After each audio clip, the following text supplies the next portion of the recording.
The Last of Us Part 2 arrived at the perfect time. Released June 19th, 2020, COVID had already spread across the world and was bound to stay. The country was uncertain, masks were required for daily living, and political vitriol was rising. The apocalypse was very much on my mind, some form of it at least. And then comes The Last of Us Part 2, a zombie fungus horror survival game set largely in my beloved adopted city of Seattle, with a story that examines the ramifications of a widespread plague and what it would do to humanity. I'm going to get my biases out of the way. I struggle to find flaws with this game, even 5 years later. All of the creative decisions resonate, the stealth-action gameplay is a pinnacle of its genre, and its depiction of Seattle is accurate in nearly all the ways that matters. I love Joel, I love Ellie, I love Abby, I love the Salt Lake crew, and I love the Jackson group, and they all make me incredibly sad. Most games are meant to be fun, to be some sort of escape from the bleakness of reality. The Last of Us Part 2 is fun in a moment-to-moment sort of way via gameplay, but it holds no punches, holds nothing back. If Part 1 was about all the lengths one will go for love, Part 2 is all the lengths one will go for hate. It's a tragedy on a Shakespearean scale. It could have been another Joel and Ellie cross-Americano road trip story, and that would have been safe, but derivative. Instead, they went loud and bold and controversial, and regardless of how one feels about the decisions they've made, the difference between being brave and being a fool is often perspective, and whether or not one sticks to landing after all, I think most can agree that the writers at Naughty Dog have guts and artistic conviction, and that's a rare thing to have in the AAA gaming space. Given how divisive this game is to many, there are two possible directions I could take this video. One is where I call the game a misunderstood masterpiece and directly address the common criticisms I see of the game that I feel fall flat. The other way, which is what I'm actually going to do, is argue for the game on its own terms and on its own merits, independent of what others have said, with the occasional exception here and there to illustrate a point like why I feel calling the game a nihilistic, simple revenge story is a shallow reading of the text. But mostly, I simply really love this game, and I want to talk about why I love it. If you really hate this game, this video is not for you. If you find the game middling or flawed, but don't totally hate the game, you might find some entertainment in this video, since there are plenty of critiques of the game, like the pacing that, although I still disagree with, I am sympathetic to. And if you love the game, welcome to church, yeah? Get ready for me to preach to the choir. I'm the Rat Shepherd. Please like and subscribe and all that jazz if you want to support content like this, or even leave a dislike and a hate comment to also support this channel, since YouTube considers any engagement to be positive engagement. Ha ha ha! I will be spoiling everything and going into sensitive topics like trauma and self-harm and showing lots of violent gameplay, so yeah, that's your warning. Now let's get on with the video. So, Joel dying. That's a catalyst of the main story here, and where a lot of people have complaints. Joel is a great character and a well-meaning father, and gets brutally beaten to death with a golf club by a woman you end up playing half the game as. It made a lot of people angry, and it was by design. You're seeing the game from mostly Ellie's perspective, after all. She felt an angry, unshakable bloodlust, and the designers wanted you as a player to feel the same. But it didn't work for me. I didn't feel angry. I just felt sad and empty. A feeling that I felt through much of the game. Not a common response, judging by the discourse, and I think I know why. When The Last of Us Part 1 came out in 2013, I did not have a PlayStation, but all my life I've been into game journalism and its discourse. Through cultural osmosis, long before I played Part 1, I was aware that Joel was not necessarily a great guy. I heard something along the lines that the game does a twist of sorts at the end. That Joel, while justified in his violence in the game so far, crosses a line. His surrogate daughter has a potential cure to the zombie plague, but getting that potential cure would require her death, and he can't handle the death of another daughter, not again. So, in order to save her, he slaughters a small army, including the surgeon currently working on her, and on the way back to Jackson, he lies to her as to what he has done. And you can tell she smells bullshit, but doesn't want to rock the boat at that moment. End credits.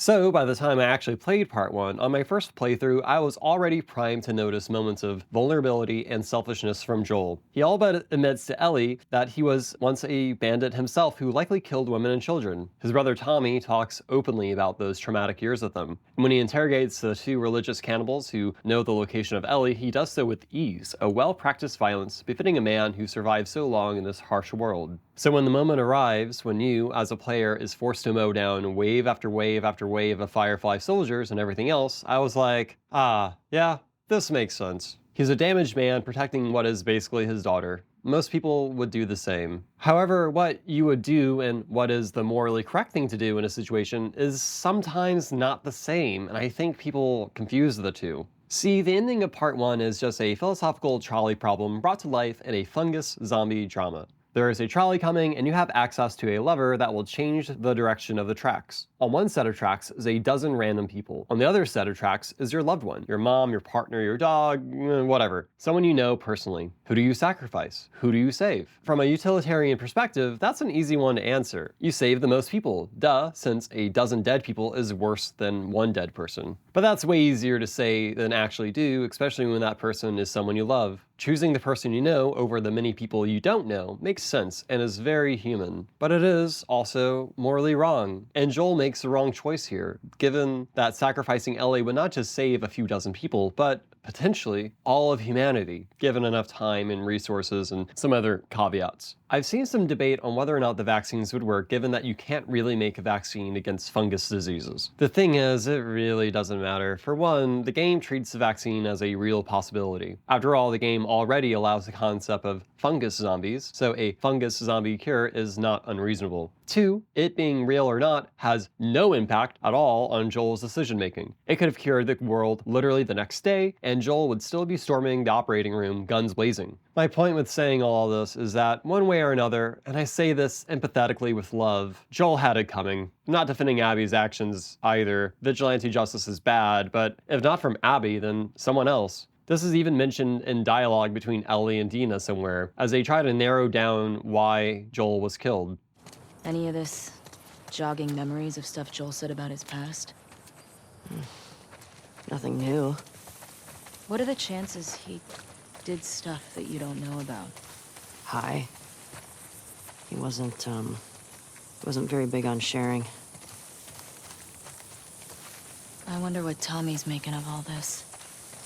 You probably know more about all the people Joel crossed.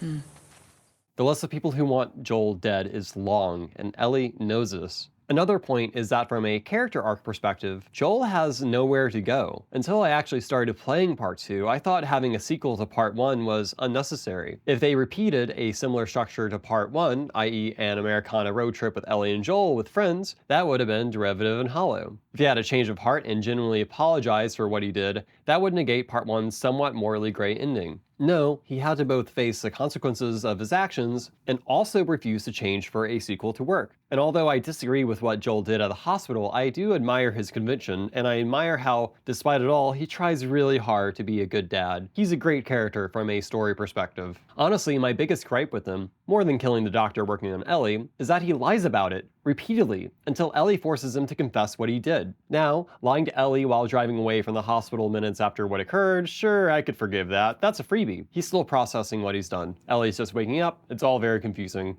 I understand. But he continues to lie to her face for years. And that's really slimy and weak and pathetic. He knows it's not what Ellie would have wanted. He knows he did something bad, even if he thinks he's justified. And it kills their relationship. In a better world, that relationship would have had time to blossom again. It nearly does, with the scene the morning before his execution of Ellie saying to Joel something like, "I can begin to try to forgive you." I don't think I can ever forgive you for that.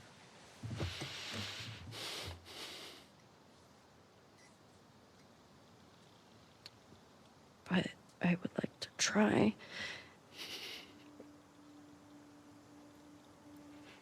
But this is not a better world. This is the fungus zombie apocalypse. So when Abby and her group of ex-Fireflies did what they did, I was neither surprised or angry, just sad at it all, and impressed that Naughty Dog had the guts to kill off such a beloved character in an artistically needed but no less controversial way that they did.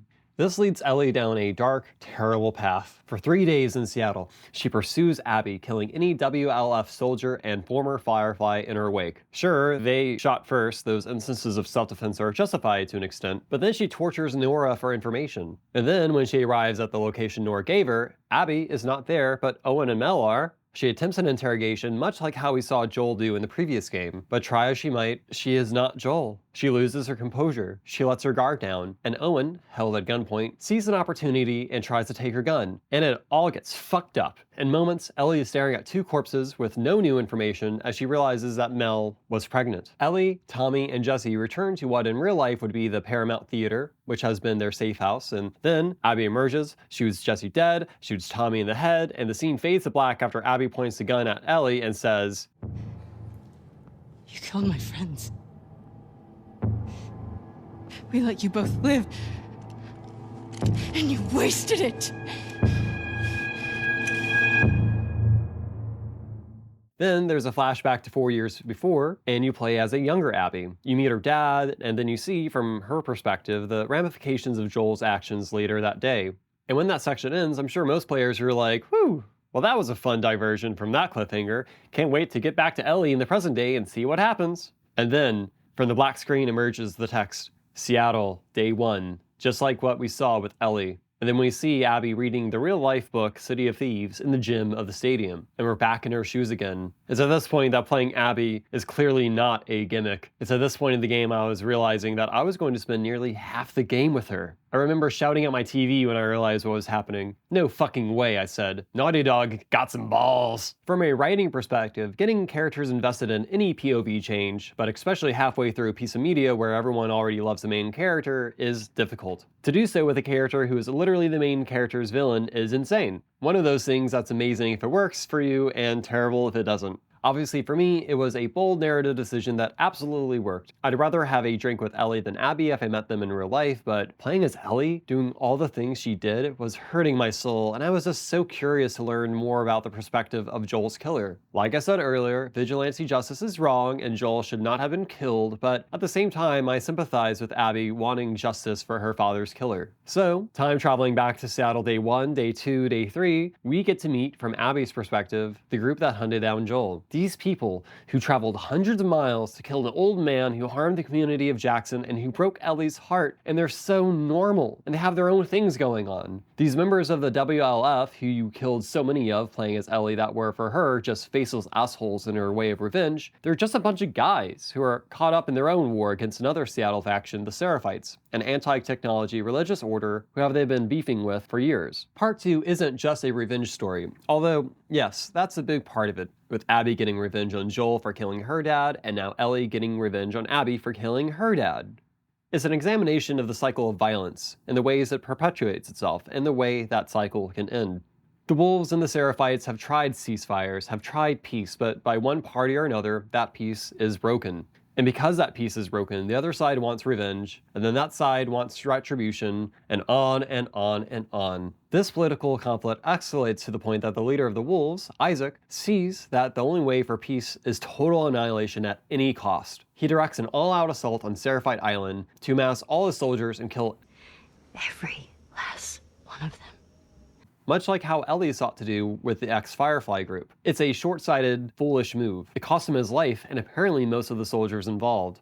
All for nothing, when in reality, upholding a ceasefire and preventing and/or punishing those who do retributive justice would have actually achieved the goal of peace. Abby is caught up in the middle of all this. Her life has only gotten worse since she killed Joel. Her friends are uneasy towards her, and she is just sad and miserable. And by chance, when she is captured by Seraphites, a pair of former Seraphites save her. Why? They're not sure themselves. These Seraphites, siblings Lev and Yara, are on the run from the Seraphites because Lev came out as trans, and in their society, that's a death sentence, and they have nowhere to go. Yara is critically injured. To repay them for saving her life, Abby feels compelled to get them help from her friend and former lover, Owen, who is also on the WLF's shit list for refusing to execute an elderly Scar and killing his partner who nearly made him do it. Oh, Owen. I gotta talk about Owen for a second. He's too good for this world. Yes, on a personal level, he's messy. He's in love with Abby, even though he is in a relationship with Mel, who is very, very pregnant with his child. Back outside of Jackson, in the cabin, he prevents Jordan from killing Ellie since she is witness to the murder of Joel, a morally good act that dooms them all. Whoa, what are you doing? Manny. Cleaning up. No. We're here for him. That's it. It's too risky to leave them alive. Too fucking bad. He's right. We can't have loose ends. We killed them. We're no better than he was. They didn't do anything wrong. Yeah, look at my face. Fuck your face. You should have been guarding the upstairs like I told you to. Move! Back up. Calm down. Or what? Back the fuck up! Calm down! Darden! You gonna shoot me? Stop! But back to Abby, on day 3, the day of the assault on Seraphied Island, Lev sneaks out on a boat and heads back home to confront his mother to make her understand. Abby and Yara follow him as the island is fully immersed in war. They find Lev, poor Lev, just a teenager, on the ground across from his dead mother, who he had to kill in self-defense. But there's not much time for soothing. A war is going on outside of his home, so they move and finally encounter Isaac and the wolves, who shoot Yara and hold Abby and Lev at gunpoint. Abby has been one of the WLF's best and most dedicated soldiers for years at this point, so Isaac gives her a chance to put down her gun so they could finish the job. But at this point, the us versus them mentality has broken within Abby, and right before Isaac executes her, Yara, still alive, manages to blow Isaac's brains out before getting hit with a hail of bullets, causing enough of a distraction for Abby and Lev to escape. It's the next section of gameplay where Abby kills her fellow wolves for the first time. Those were your fucking people. You're my people. After going through waves of both scars and wolves and a dramatic horse ride and then a dramatic boat ride, Abby and Lev make it back to the aquarium to see the mess Ellie has made. God, what a fucking heavy game. And then we're back where we left off half a game ago with the confrontation between Abby and Ellie, except in a reversal of previous expectations, Ellie is now the villain here. She is the boss fight, and it is so wonderful and stressful. We of course know how cunning and dangerous Ellie is. We have killed so many people in our shoes. It's kind of amazing how intimidating a 19-year-old girl can be. I won't lie though, unlike many other players, I think at this point in the story, I wanted Ellie to die. The only reason Ellie doesn't die that night is that Lev urges Abby to spare her. So they exit the scene, leaving Ellie with a broken arm, Dina with a concussion and an arrow wound, a hole in Tommy's head, and Jesse dead on the floor. Their little plan of revenge absolutely backfiring in every way, all for nothing, just like Maria said it would. I imagine it was an awkward few months traveling back home. About a year later, we are back in Ellie's shoes on a cute farm just outside of Jackson with Dina and the baby, the closest thing to living a perfect, idyllic life in the apocalypse. But yet, Ellie's demons remain. When herding sheep while holding the baby, a piece of barn equipment falls and makes a noise. And suddenly Ellie is back at the cabin, running downstairs to try to save Joel. When she comes back to reality, she and the baby are crying and Dina is trying to calm them both. It's clear that not only is Ellie's PTSD still a problem, it's a problem that can potentially endanger her family, and it seems like there's nothing she could do about it. So, here's a part of the video where I talk about mental illness and trauma and how bizarre it must be to look at it from the outside. On the first playthrough, it's initially unclear with how much she knows about the motivations of Abby and the Salt Lake crew. Does she know what happened at the hospital? Will she find out what happened that day during her quest for revenge? And would that knowledge change anything? The answer, as revealed via flashbacks, is that she knew everything. She knew why Joel was killed. She also thinks what he did is horrendous. But yet, she still goes on to pursue Abby. Mostly, I think, because of the timing. Literally the night before, Ellie finally started the beginning process of forgiving Joel and moving on to try to be father and daughter again. And that was snatched from her. And now Ellie feels like her life is pointless. All she carries is this love and hate for Joel, and pursuing this quest of revenge allows her to carry the memory of him just a bit longer. To a lot of people, this behavior doesn't make much sense, especially toward the end when she abandons her peaceful life on a farm with Dina and Jesse Jr. If her actions don't make any sense, I envy you, because I find her self-destructive actions to be all too relatable. Not the killing and torturing part, I mean, but the other ways she pushes loved ones away and self-immolates. It is, unfortunately, a big part of trauma, PTSD, and mental illness. Now, I'd bet money that even in a normal, non-fungal apocalypse world, Ellie would probably have some sort of common mood disorder. And those disorders really start rearing their head around her age. Now add in the caveat that she lives in an apocalypse where life is cheap and death is common, and it's no wonder why some of her coping mechanisms are maladaptive, to say the least. It's terrible being in one of those self-destructive moods where you hate yourself and where you hate everyone, like there is demonic energy from hell radiating and poisoning you. It feels like you're looking at yourself from a distance and you're watching yourself do the stupidest fucking shit. For me, it looked like excessive drinking, reckless driving, self-harm, intense arguments with loved ones where I express my righteous fury, and all that fun stuff that now is thankfully a marker of my early 20s and not my current early 30s. During those times, I was often in a weird disassociative state where it felt like all the self-destructive things I was doing were happening on their own, like I was a passenger in my own body and could do little to steer the wheel. Like I was on a roller coaster that was about to drop, and I couldn't resist it any more than resisting gravity itself. Ellie has a lot of these moments that I imagine might seem inscrutable to those who have not been in that mindset. Moments where she pushes her friends away, where she is entirely self-absorbed and solely focused on something she knows deep down will not fix anything, yet she is compelled by a greater force to do it anyway.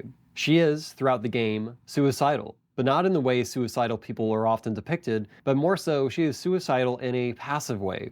She doesn't want to pull the trigger herself, but she puts herself in enough dangerous situations where death is more likely than not. On some level, she wants the wolves, or the Seraphites, or the Rattlers to kill her, but they are, apparently, too weak and too pathetic to do so. At the farm, when Tommy comes knocking on their door with the lead on Abby, she is looking at a man who is her future. A previously good, honor-rolled man, now crippled, divorced, brain damage, blind in one eye, with nothing left but anger at the ghosts of his past. When she finally encounters Abby in California, Abby, once so strong and burly, is withered and decayed, barely alive, hanging on a post on a beach. Nothing at all like how Ellie imagined her. And still, knee-deep in the Pacific Ocean, beaten half to death herself by the Rattlers, she fights Abby. A fight neither wants, but a fight she is compelled to do regardless. And moments away from victory, with her hands holding Abby's neck under the water, an image of Joel, relaxed and happy, appears to her, and she lets go. She lets go of everything. And I'm so happy she did. That whole scene is agony. This whole quest for revenge has been pointless. For Ellie to kill Abby, that would cement her character. She would complete her goal at the expense of losing herself and learning nothing, all to crawl back to Jackson with nothing to show for it except missing fingers and blood on her hands. By sparing Abby, on top of it being the right thing to do, she breaks the cycle of violence and becomes more of herself instead of becoming more of what she imagines Joel to be, this ghost that has haunted her for so long. She still crawls back to the farm with nothing to show for it and a few missing fingers, but there is a sort of calmness to the way she moves in these last scenes. She's detached, she's in pain, she's in a weird space mentally, and now Dina and the baby are gone with all her stuff packed tidy in a room.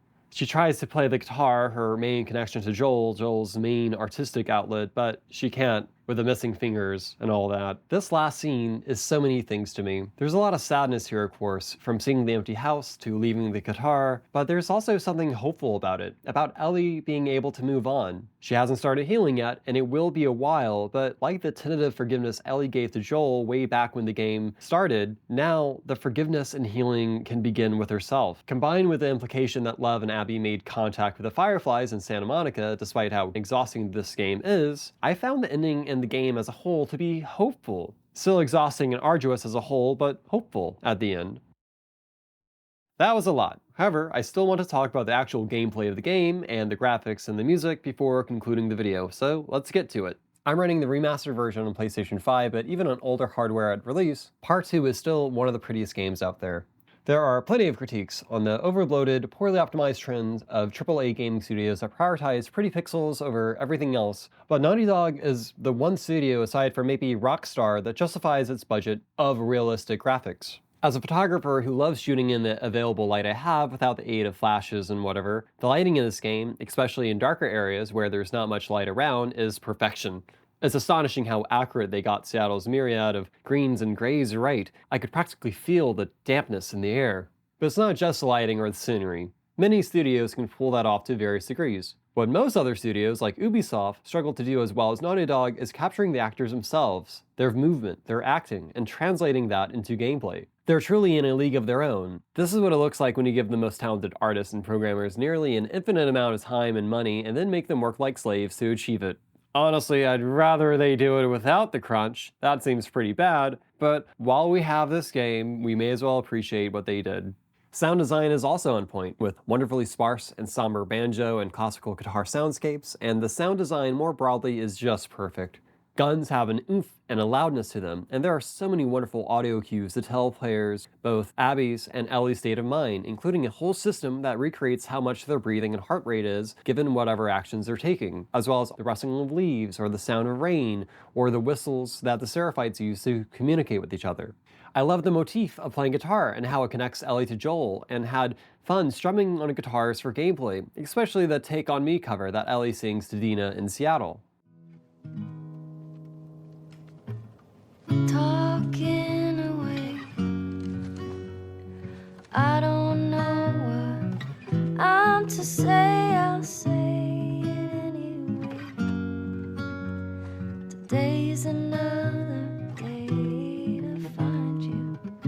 shying away. I'll be coming for you, love, okay? Take on me.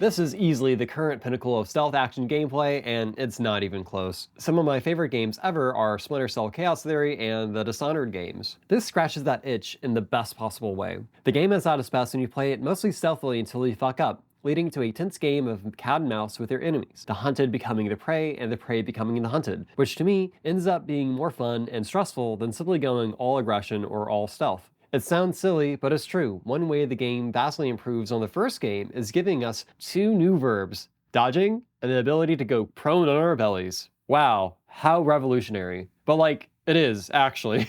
Sure, the first game is also a masterpiece, but it's one I've only played a few times fully through because the gameplay is so limiting. You're either in stealth or you are either in combat. It's a fairly strict binary. With Part 2, the gradient between those two modes are more blurry. A skilled player can weave between melee attacks, dive into cover when getting shot at, can disappear into bushes or under obstacles. Compared to Joel, Ellie is lithe and dexterous and motivated by wrath. Combat encounters feel more like thought-provoking puzzles that leave a lot of room for ingenuity and creative thinking. It's almost, but not quite, in the immersive sim category. With a few more tools in the toolbox and slightly more open levels, it definitely would be, but it's not quite there. The levels are mostly linear, with plenty of more open-ended middle sections and plenty of verticality to them, and most enemies, with enough knowledge and patience, can be skipped past, which is both likely the canonical way Ellie and Abby got past enemies, and also likely what you'll be doing if attempting to play on the highest difficulty settings given how resources are so scarce and given how enemies are so dangerous.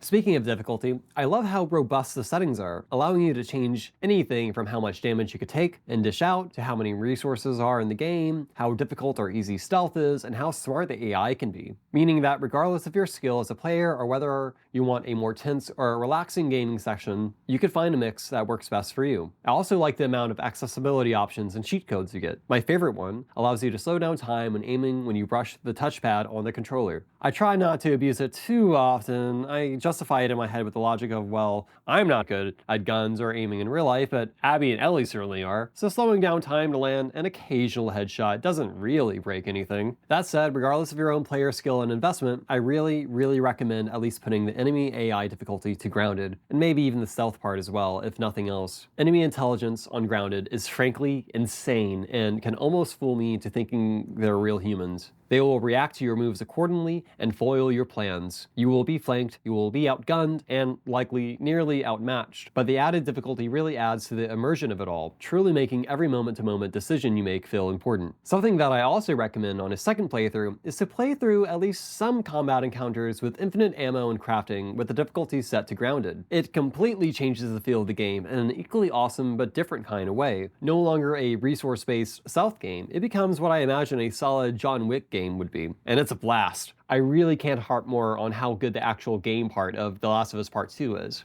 I love how combat is brutal and awkward, and fatal wounds are depicted as gruesomely as I assume they would look like in real life. Wounds to the throat leaves your enemy gurgling for air. Headshots will leave mist of blood and brain on nearby walls. Thrown glass bottles will shatter and embed itself into faces, all the while your enemies call each other by name. Oh, and I appreciate the UI. Very clean and minimal, excellent choice of fonts, and I love the chalkboard line look of the reticule, especially when aiming throwables. It feels clean and unobtrusive and is one of my favorite UIs in gaming. The Last of Us Part 2 is not for everybody. This is clear from the discourse that surrounds it. But in a world where most large gaming companies try to appeal to everyone and end up making bland, unremarkable games in the process, I have so much respect for what Naughty Dog has done here. I love the flashbacks, the dual protagonists, the heaviness of it all. It's so rare when a game is set up to just unflinchingly make you feel bad, a game telling a proper tragedy. Though I don't think it's nihilistic like others have said. In fact, I think it's the opposite. Its messaging is humanist. It shows that having empathy for the other is incredibly important, that black and white thinking is toxic. It's fitting then that many of the game's loudest haters miss that messaging and seem resolute in maintaining their black and white worldview. That said, Part 2 still feels like a middle game. All the important plot threads are tied up, and it would be fine, I guess, if there's not a part 3, but I really want to see some sort of redemptive arc with Ellie, the same way we saw in this game with Abby. And yeah, director Neil Druckmann has said there won't be a sequel, but with another season of the TV adaptation underway, would they really leave money on the table? If it ever does show up, it won't be for quite a while, but what can I say? A boy can dream. Well, that's the video. There are so many other elements I wanted to include in the script, but I didn't know how to fit them all together. Like, for example, remember when Halo 2 had a secret second protagonist that you spend half the game with? Even as a kid when Halo 2 came out, I loved playing as the Arbiter, but I remember it was quite the controversy at the time. I wonder if there is a correlation between players being okay with playing as old Arby, with players feeling okay with playing Abby. Just a gut feeling, I have no idea. Let me know in the comments though if you've made it this far. Also, if you're interested, I have 2 other videos about The Last of Us Part 2, one being a review on how it depicts Seattle, which was a lot of fun, and the other is really just a book report on City of Thieves, though it does give insight on why The Last of Us is like The Last of Us in the first place, given it was such a huge inspiration to it. Anyway, it's been fun. I am the Rat Shepherd. I hope to see you around for the next video. Thanks.